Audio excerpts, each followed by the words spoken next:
Well, it's a Monday morning, and that means one thing. We're recording another Talking Laurels. We're looking forward to the final of the 2020 Irish Laurels, of course, sponsored by the friends and supporters of Cork Greyhound Racing. And of course, the man behind it is with me here today. I'm glad to say I'm joined by a legend, Tommy Lyons, and also joining us is a fellow who used to play hurling and football for Cork, Jimmy Barry Murphy. Firstly, Tommy, I'm sure you don't mind me skipping to the man himself. Jimmy, it's great to have you on.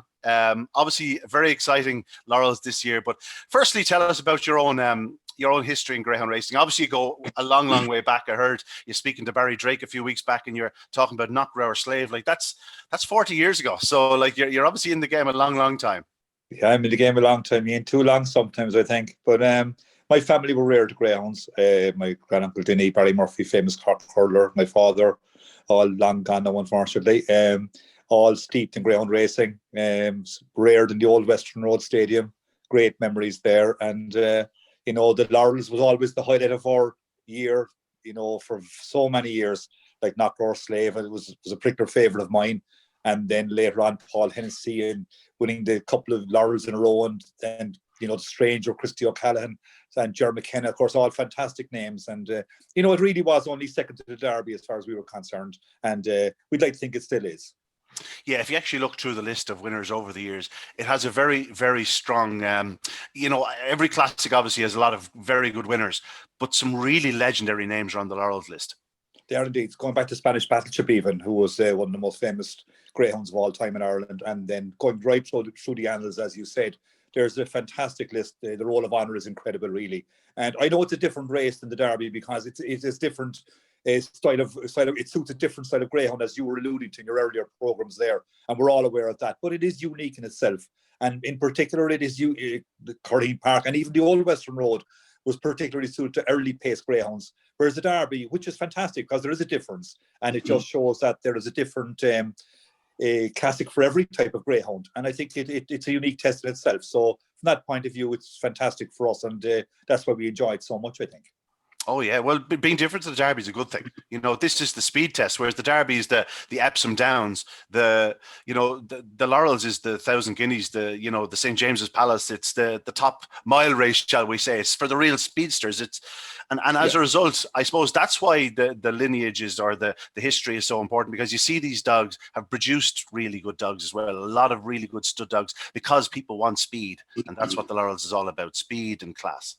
Exactly, and in particular, I suppose, since the move to Curleen Park, that has been accentuated because it is really a different track to Shelbourne. And we all know that Shelbourne Park is the mecca of greyhound racing in the world, I think, which has been proved by the performances in the English Derby at Nottingham. This year has been confirmed by that. But as you said, Curleen Park and the Laurels is a unique test in itself. And that is confirmed by, as you said, the list of winners over so many years. No, it hasn't all been early speedsters have won it, of course. I mean, Sonic Flight won a fantastic Laurels one year, coming from way off the pace. So it can be done that way as well, But it is a particularly different type of test to the Derby, and that's the way it should be.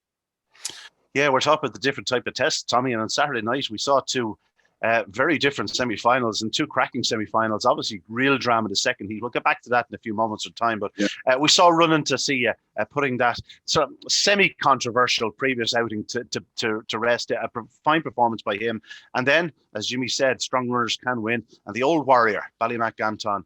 I saw Shane Dowling tweeting today about this warrior, and he is the sort of fella, if you were going into battle, you'd want him on your side, Ballymac Ganton. He just knows how to do it, how to win. He never gives up. He's a true sort of, I've got to go back to the word again, warrior. Yeah, he look, I think even between the last two bends, you might have said that he wouldn't have won, and he got a bit of a bump, I think, coming off the last bend, but just the way he picks up, he just has a habit of winning. Like, he's around a long time, and but like the fire hasn't dimmed any bit. Like, he just seems to be able to pick, find his best form still, or very, very close to his best form. That was a terrific performance. It was great to watch. We'll be talking a bit more about that semi-final as we go on. Brilliant to see. I thought was thoroughly professional. Came off the bend very, very slightly, not as much as in previous weeks. I suppose he had it clear in front of him, and there was nothing to kind of check outside or whatever to exaggerate it a little bit. It was a perfect performance. You said you know, I don't know if there was much controversy the previous week, but whatever happened at the third bend, it doesn't at this stage of history. There was nothing wrong with that performance. It was nice to see Johnny Linehan getting one into the final. He may have two. We'll talk about that after a while. But Blast Off Fire ran a bit like the previous week, didn't he? You know, ran well again. Ran very strong. I thought Run to See was in trouble off the first bend when Blast Off was so close. But in fairness to Run to See, he keeps running very strongly to the line. 28-16, Blast Off Fire beaten 2 lengths, which is Ethiopia, another very strong running display by her. Jimmy, Run to See, he was very professional display, out and gone. Tommy noticed there, probably not running as wide as he did in Paris, but he still trapped 3 the whole way around as far as I'm concerned. He does that, Ian, and that's been a tendency with this dog early on in his career. Actually, if you watch his early races, he was running from wide, you know, and he does step off. He was better actually from the outside, I feel. But looking at him the other night, he does take a step to the right. It's just a tendency he seems to have when coming to the first bend and the third bend. If for whatever reason, it's just an idiosyncrasy of his, you know. And it was a thoroughly professional display, as Tommy said. He trapped lovely. Now, trap 1 did falter or sweep the yard, did stumble after leaving traps, which gave him extra room on the inside. But he does tend to take a step to the right. It's just, as I said, a tendency he has to do. But when he's in front and far enough ahead not to make contact with dogs, it's perfect. But it can lead to trouble on the inside. But as I said, it was brilliant on Saturday night. And I'm sure Johnny would be hoping for a 2 or 3 trap draw again, as he does tend to run middle, as you said. Of course, it's hard to forget, or it's easy to forget. This was only his 12th race the other night. Obviously Johnny Linehan's more than familiar with the pedigree. He's a son of Law Hill Blake, obviously a Derby winner. Johnny didn't train him, but Droopys Harbour, what a star she was for him. And you know, she produced 1 or 2 in her first litter, and she's a brood worth keeping an eye on. Yeah, she was a brilliant bitch herself, as you said. One Night of Stars, I think, didn't she? And some brilliant performances around Shelbourne Park as well. So you know, he's very likely a race dog. So I'm sure that tendency that he, you know, it's all dogs have little quirks, I think, in some way, but it's just something that was unfortunate the previous week, unlucky for some dogs in running. But as I say, he put that right on Saturday night, in fairness. Tommy, you're putting on your scribe's hat. It was one of those reports. It was easy enough to do. Run to See, you hit the lids, led all. Blast Off Fire was second into the corner, second all. And Witches Ethiopia was third all. And in the end, Sweep the Yard was sort of left 4th off the opening corner. Looked likely to qualify perhaps until you realise it's Witches Ethiopia in front of him. Yeah. You're not going to be picking her up too easy. And the Toomeys have another classic finalists. Of course, she's a daughter of an Oaks winner. So we're talking about pedigree. We might as well talk about this one out of Witches Bell. And then Blast Off Fire, we just alluded to him. You know, Philip Buckley's had a couple of good years. Yeah, you know, actually, I was chatting to Moss Toomey just before the race, and kind of watching his reaction during the race. And Witches Ethiopia, she went down the back in 3rd place. You saw Sweep the Yard went to go up the inside of the 3rd bend. It was probably within half a length, and just couldn't get through at that point. And once you can get through there, he wasn't getting through, because Witches Ethiopia stays. She can show early pace. But God, she stays very well. And when you think about it, the time was 29.16, and yet they went over the line 4 lengths between the first 4. That's a fairly good performance in the all round. Like, it goes to show you how tight the Laurels final is going to be. Like, this is, I know we don't know the lineup yet, but it's going to be a really, really tough race. I think there's going to be a bit of an upset next week. Yeah. Jimmy, getting back there, the Toomeys, they really are. They're punching above their weight in recent times when you think about the numbers they're dealing with. But, geez, they're producing some runners. Oh, it's a fantastic achievement, and she's absolutely fair play to Toomeys and Mosley. She's running absolutely brilliantly. I mean, as you said, powering home again in the back straight, and you know, nothing will be finishing as fast as her. I suppose apart from Droopys Hamish if he's in the final. But she is a superb bitch, and it's an incredible achievement. She's already obviously won the top bitch prize, which is a nice one to win already, and everything now is a bonus for her. But a huge achievement for the family, and again, great credit due to them.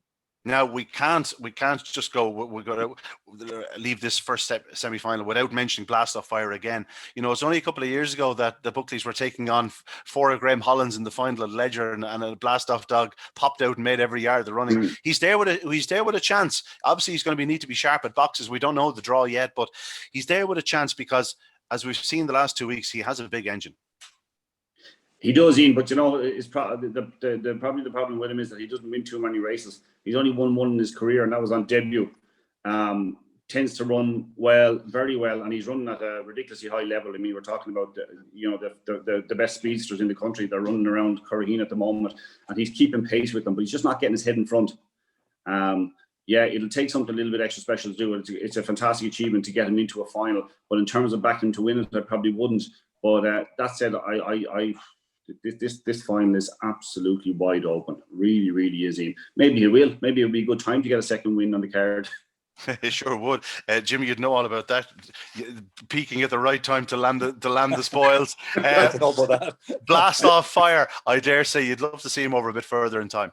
Yeah, he looks like a dog that is, as Tommy said there, he hasn't many wins to his, but to his card, but it doesn't take from the way he's run, the level he's running to is absolutely fantastic. And he is a serious contender. And I suppose in fairness to him on Saturday night, when you look at the time that Running to See You did, it's very, very hard to pass in that kind of time, 28:16. And to run, as you said, looking at the third bend, you think he probably could win.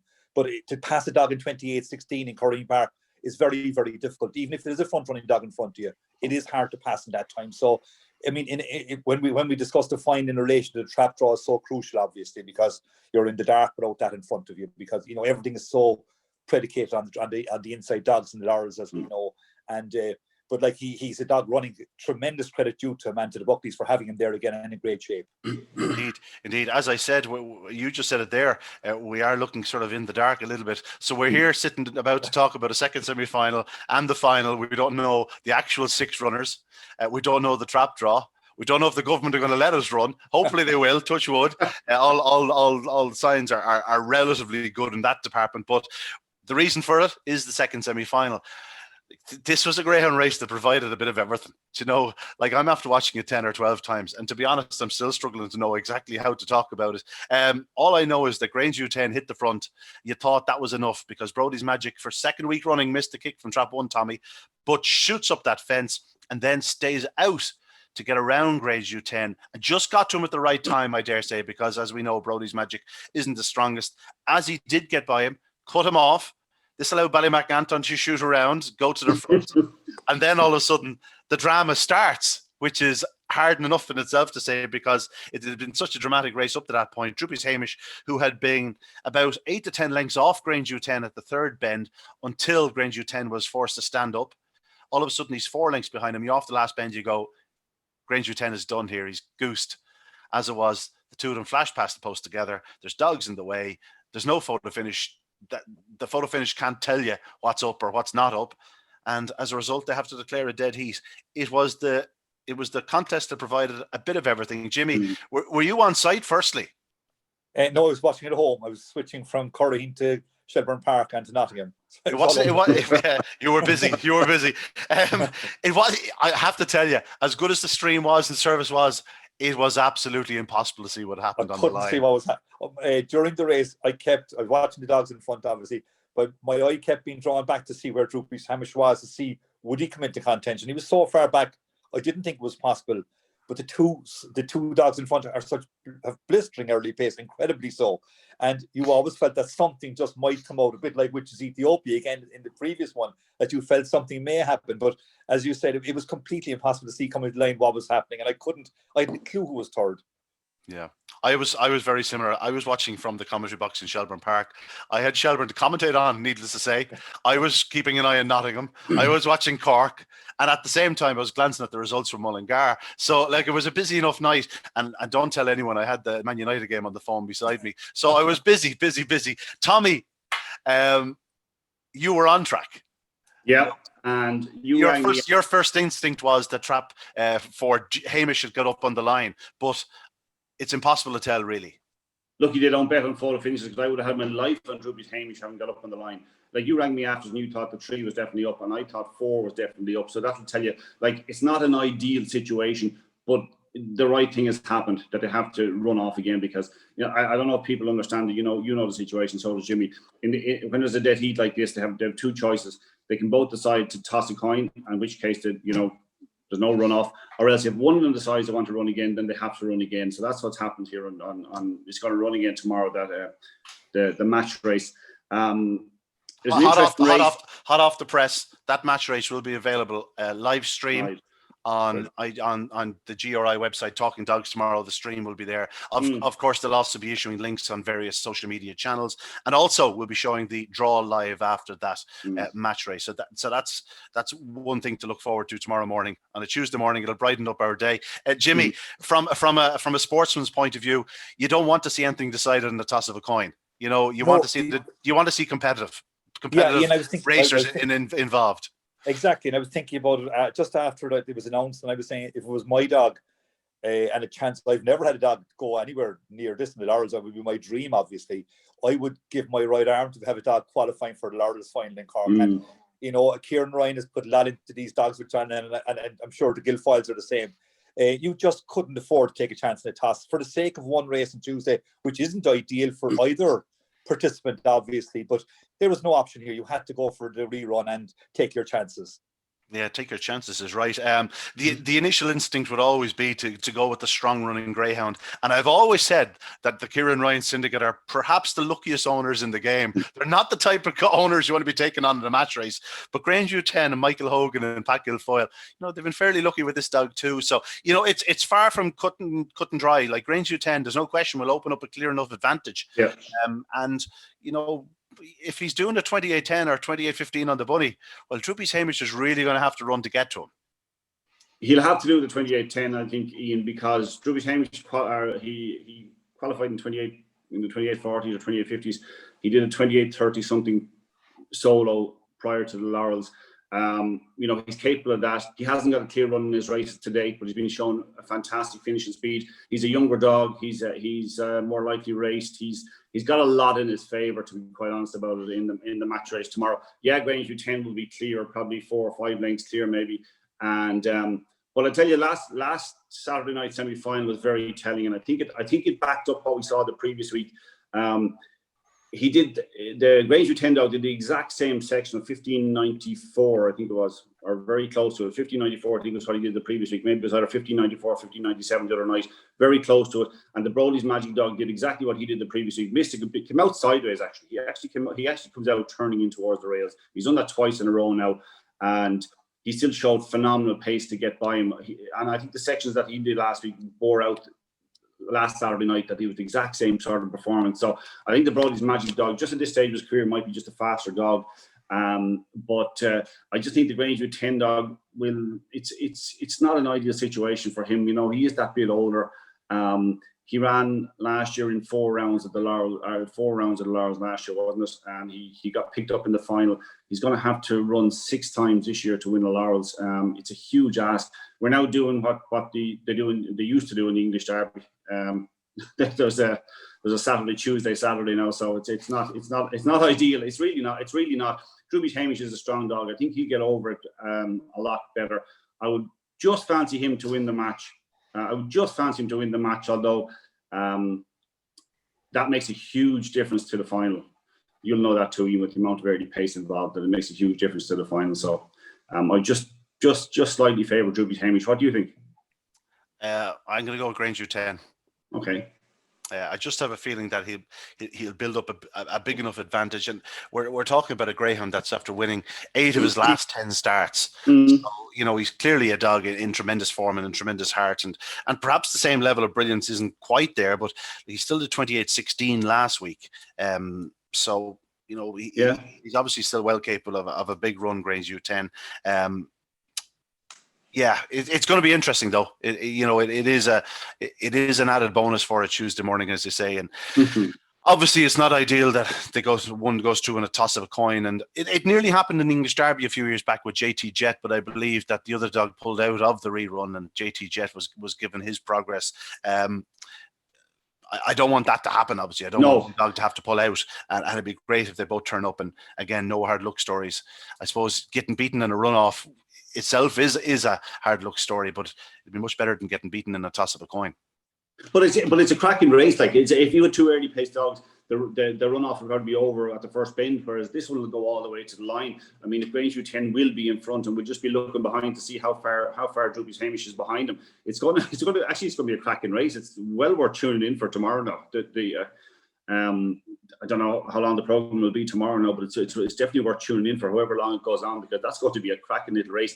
And then you have the added bonus of having the draw for the final, which you would finally know, because this is going to be tricky. I've been a fan of Brody's Magic all the way along, and I could say now, unless he's drawn in trap 1, he will not win a Laurels. And even if he's drawn in trap 1, I doubt he'll win a Laurels. This is Brody's Magic. You're deserting him. Yeah. Oh, look, I did say before the quarterfinals, the thing to do was to back him in 7-2, have that in your pocket, and then make a decision for the final. Unfortunately, now what's happened twice is that he's come out literally at an angle, and it's like if he does that on Saturday or next Saturday night, he'll still lead at some stage, but then you're leaving yourself open to the dogs who can do the 28-20s from behind.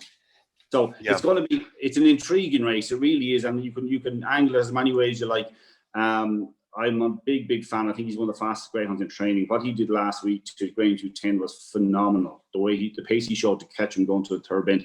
I mean, if he broke, he has 28 seconds on this clock in a trial. So I'm not making any great statement by saying he could dip under 28 seconds. He could dip well under 28 seconds when he does everything right. I think he's one of the fastest dogs in training. He did it wrong in the final of the Bar 1 sprint, didn't he? He just missed it again. And, probably something similar to what's been happening in the last 2 nights in the Laurels. I would love him to win it, because I've been banging the drum a little bit through the Laurels, but I just don't think it's going to happen, to be honest. I think he'll go off favourite. I don't think he'll win that.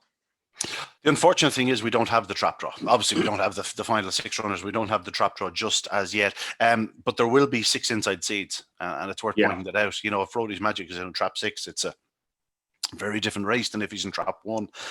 Same could be said for the likes of Ballymacantone, Grangeview 10. Run it to see, will probably get his draw no matter where he is, because if he's in 1, he'll move to the middle, he'll probably pop out. If he's in the middle, he'll probably go up reasonably straight. And even if he's on the outside, you couldn't imagine him running off or running in too much. No. Blast Off Fire probably looks the type of dog that would run from anywhere sort of from the inside to the middle. And what's the last one? Which is Ethiopia, and we're sure she's won from trap 6. So there seems to be no box that could completely alter her chances. So it's very draw dependent as regards the big 3 in the market. Let's say at this stage, if Brody's Magic, if Grangeview 10 is there, and Ballymacantone. Yeah, well, you're saying Brody's Magic races might be over if he's in trap 6. To my mind, from what we've seen the last 2 nights, and I hope I'm wrong, but his race is over if he's in 2, 3, 4, 5, or 6. Because he just is coming out sideways, and I'd love to see him ping it, because I would love to see him break 28 seconds. I think he's capable of smashing it, absolutely smashing it. But my confidence will be gone in him now over just watching what he did from trap 1. Trap 1 is a great advantage in Curry Park. We've talked about this numerous times. When he did it, it was an early race in the first round. When he did it and he beat Grangeview 10, he led up. He ran a fantastic race. I think it was 28-12 or something very close to it. He's a serious dog, as I say to you. But no, my confidence has waned.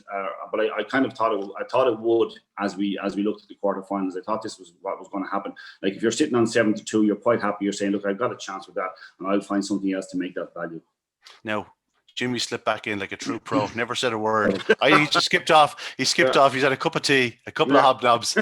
Tommy is just telling us that Brody's Magic can't win the Laurels. Would you ever believe it, huh? He's just saying that he's skewing himself at boxes, and that's a major concern. If he does it again in the final, he leaves himself open to one of the stronger runners. Agreed. I still think he's favoured to win the Laurels. I think he has a week's break now. If he gets trap 1 or 2, I can't see anything leading him. And I just wonder then if he reproduces sections of the last few weeks, then it's going to take a very, very good dog to pass him. So I still think he's the favourite to win it, even with if Grangeview 10 was in the final even. I think Brody's is still favourite to win the Laurels. Yeah. Because we can't really look at the final all that often, we'll leave it for a few minutes before I take pointless predictions before we see the draw, before we see the final lineup. Jimmy, firstly about the sponsorship. Obviously it was tremendous last year. It gave you a great heart, I'd imagine, and a real warm feeling that the country rallied behind you, not just those in Cork and Munster, but your friends all around the country that dug into their pockets. And we're looking at a Laurel sponsorship for another 2 years after this, I believe. Yeah, it was incredible, Ian. It was all over the country. We started out obviously with a Cork base, but it spread nationwide. And if I was to show you the list of sponsors from all over the 32 counties and even the UK, it was absolutely incredible. people saw the difficulties for the Greyhound board in arranging sponsorship from at the particular time. So the response from people was absolutely incredible. And, to have 4-year sponsorship is just a dream for us, really. When we started out with the ambition of doing 1 year.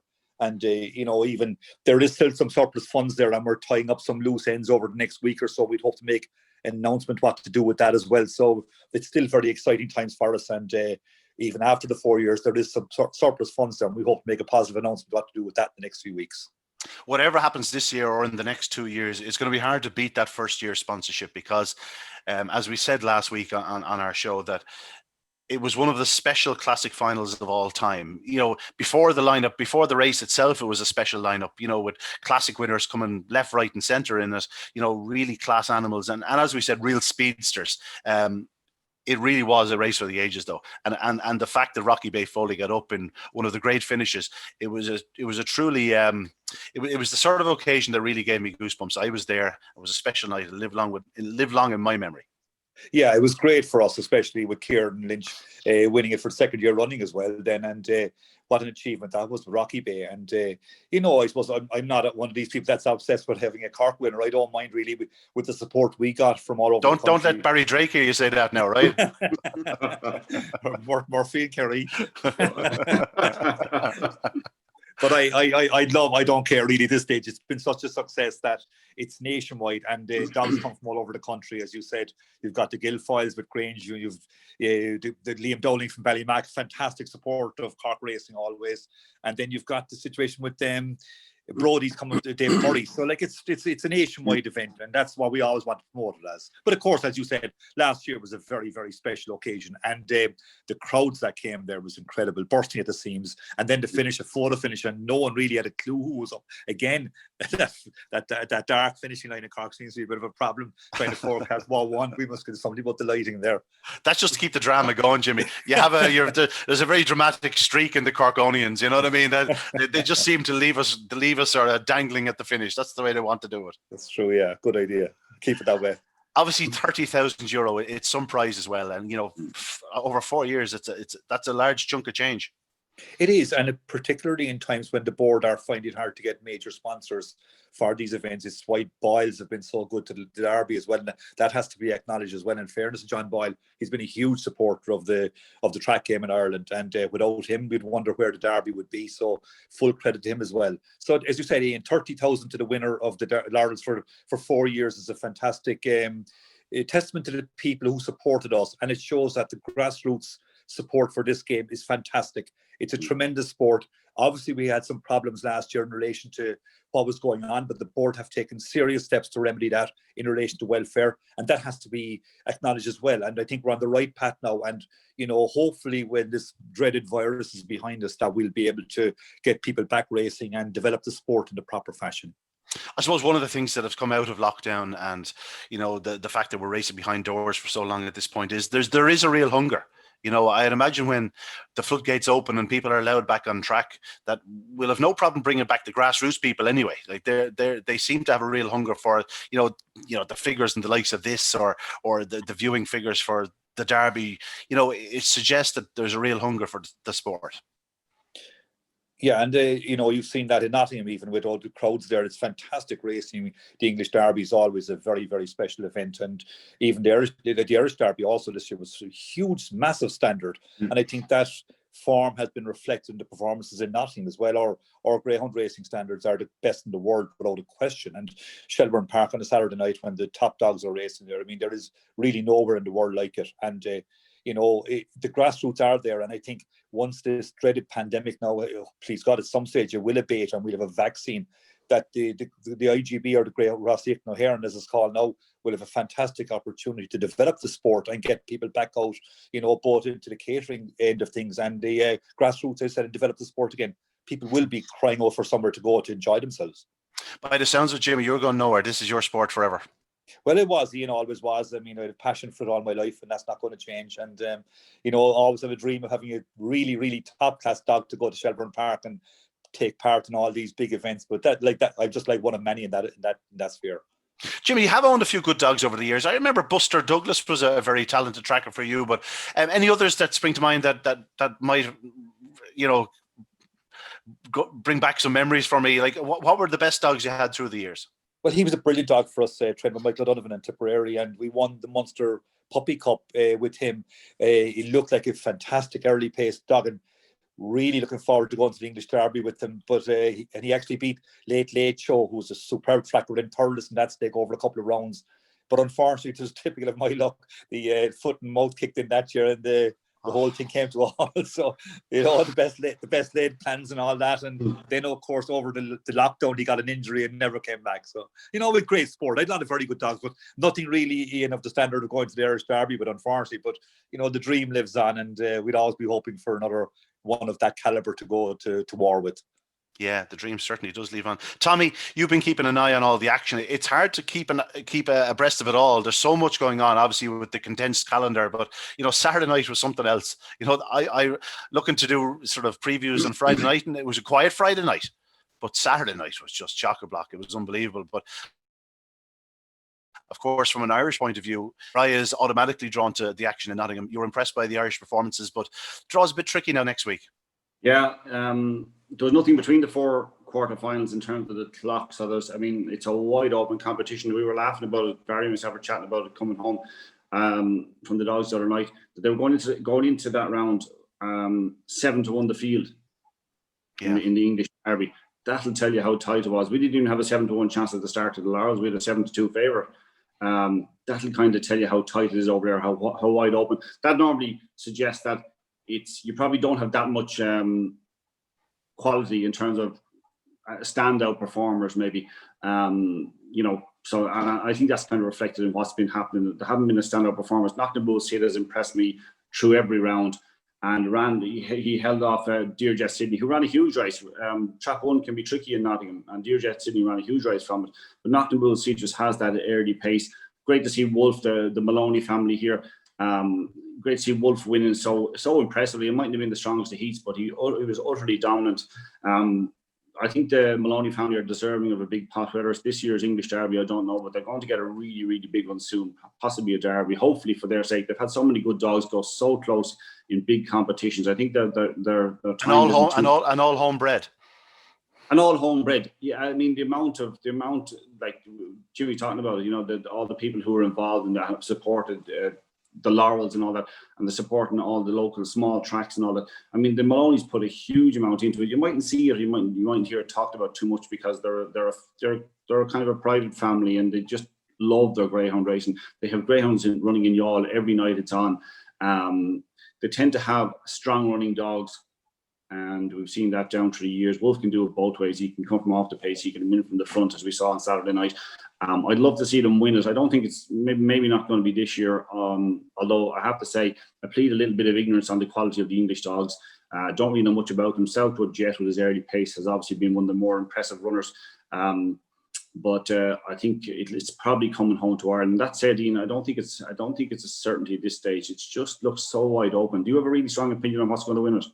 No, after Saturday night, I'm sort of a bit lost. The semi-final draw more so than anything else. Jimmy, what type of dog do you favour? Is it early speed? Do you look for strength? I know I'm a sucker for a dog that comes from off the pace, much to my punting costs. I suppose it'd be easier if I was to pack all the ones that lead from the front. But in terms of the early speed, Nottingham Bull Sid is the one that's really showing it. But Dearjet Sydney can also go up fast. Is there one you'd favour, Jimmy, at this stage in English Derby?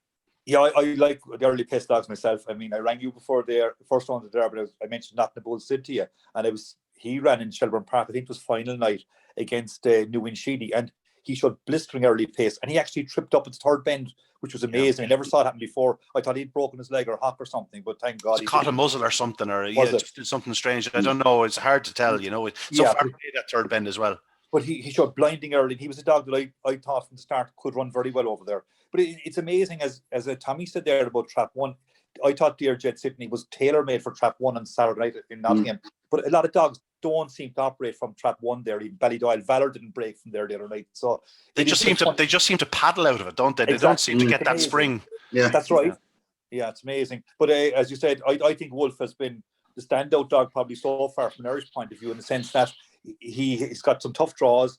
He did brilliant to qualify the previous night to Saturday night. And I thought his performance last Saturday night, where I had heard your comment in relation to being in Trap 5, but he didn't duck violently to his left from trap, where Dear Jet Sydney tends to do that. So it's an awkward draw for both of them next Saturday night, I think. Yeah, we're going to have a few finalists. I've no doubt about that. Kulavani Chick looks tailor-made to get in the final from where she's running. She's running so hard. Impressed me actually in defeat behind Wolf, because she had been hitting a flat spot down the back straight. I did hear Paul Lawrence suggesting that maybe she keeps a little bit for herself, and perhaps that's the case, because she didn't lose any ground to Wolf down the back straight, and that's where his strength is. And she's perfectly drawn in trap 6 again. In noticeable too, Ian, there a couple of them are Droopy Sydneys. I think she's Droopy Sydney as well, and they're absolutely running brilliantly, those dogs. And I think she is an ideal draw in trap 6, and she is a genuine wide runner. Some wide runners there don't seem to operate at all, but at that first bench, she takes it very, very well, and she is a contender, I think. Yeah, no question about that. She's definitely a contender. Yeah, wide open competition. Let's just hope the Irish do us proud. On Saturday night at Shelburne Park, we saw Skywalker Barry win the Juvenile Derby. It's only his 7th start, Tommy. He's a bit of a professional, this fellow. He suffered his first defeat last week, perhaps his worst. No question, it was his worst performance to date, but put it right on Saturday night. Very, very professional display from the front. Yeah, very good performance. He had Night Tornado in 2, and he had the Ballymacgabo dog out in 6, and I tell you, he just left them behind. And to be fair to Mark O'Donovan, he got the 1-2, the 5-dog finish very strongly to pick up second place. I love the performance, I have to be honest about it. I thought it was really professional, and he's a dog that, to me, he seems to stay well as well. He's a dog we'll be following next year. I know sometimes we look at dogs and we say, oh, the 550 wouldn't be certain for it and all this. I think there's no problem with him. Just looking at him, I think he'll get it fine. He just seems to keep rolling in front, doesn't he? He keeps rolling in front, exactly. Like we would have said last year that Ewan Taylor was a doubtful stayer over 550, you know what I mean? But just the Derby. We would have said it 2 weeks before the Derby, never mind last year. Yeah, well, correct. That's exactly what I mean. So we're talking about when we get around to Derby time, the track is normally in really good condition, really quick, it runs really quickly, and it can help the dogs off the front. And I think that he's an ideal type of dog for that, to be honest about it. I think he'll stay perfectly fine. He's very exciting doggy, to be fair. Jimmy, you wouldn't mind the legging him?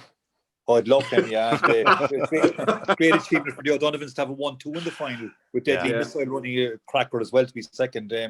All those dogs look like serious dogs for next year. You wouldn't mind having one of them, you wouldn't? Certainly not. A toe would do me, never mind the leg. Lads, we'll get back to it before we let you go. The Laurels final. We don't know the final lineup. We will know tomorrow. But if I had to put you on the spot now, what's going to win the Laurels? Tommy, I'll ask you first. We'll leave it. Okay, I've said that I don't think Brody's magic because he's just doing things wrong. I don't think the final will be won in 28-16 or 28-20 or whatever. I think it'll be won in 28-30s. I think a dog will have to come from behind. Brody's magic is almost certain to lead unless Grangeview 10 is in the final, in which case he's a more professional trapper. He will likely lead. That means a dog would have to come from behind. I'm not sure that Running to See has ever come from behind to win a race over 5-2-5. I'll have to look through his form closely. So that only leaves us with Ballymac Anton or Droopys Hamish. One of those two is going to win the Laurels. Ballymac Anton probably. I mightn't have said it 3, 4 weeks ago that Ballymac Anton was going to do it. He's probably, his clock is what his clock is now, 28-20s. He won't have to do that next Saturday night. 28-30, 28-40 will win the Laurels final. And I think without knowing the trap draw, and it might change depending on what happens tomorrow, and of course the result of that draw is huge in the context of how the race will pan out, one early pace or one strong stayer. I'm going at this stage, without knowing the trap draw, I'm going for Ballymac Anton. Jimmy, I'll tell you what, for selection purposes, and it was suggested you're going to stick an extra trap in for the final. We should let the two of them in. Yes. We have a 7-dog final. Feel like Australia. Yeah, we'd have.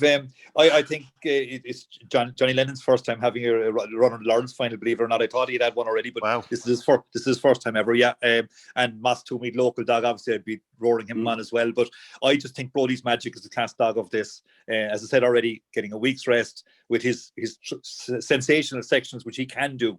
I would think that David Murray's dog would be still favourite in my book. Yeah, no, that's fair enough.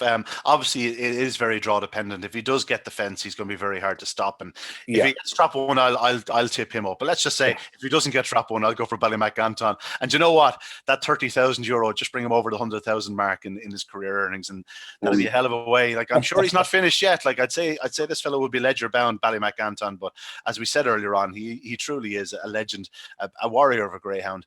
82 pounds of him. They've kept him sound. It's an incredible achievement by the Dowlings. times. They really are masters of their trade. A great Laurels, folks, and we still have one night to look forward to. And one day. Yes. Go on, Tommy. Yeah, one day and one night. yeah, we're not quite there yet. We have another afternoon and a day to look forward to. Yeah, and a point you touched on before when we were talking about the derby, Liam Dowling is a genius at peaking his greyhounds. I mean, even that performance the other night, he led all the way in the quarterfinals. He came from behind in the semi-finals. He'll be peaked for the final, Ballymac Anton. I think he's the one that's most likely to have no excuses in the final, and that might be good enough to me. Jimmy, the final word in the Laurels decider. Yeah, fantastic for Ballymac. He's a tremendous dog, and as you said, Ian, some meant to get dogs to finals and to perform. I mean, they're all there with a great chance. It's just the Laurels, as you said, it takes on its own life every year, and this is another special occasion.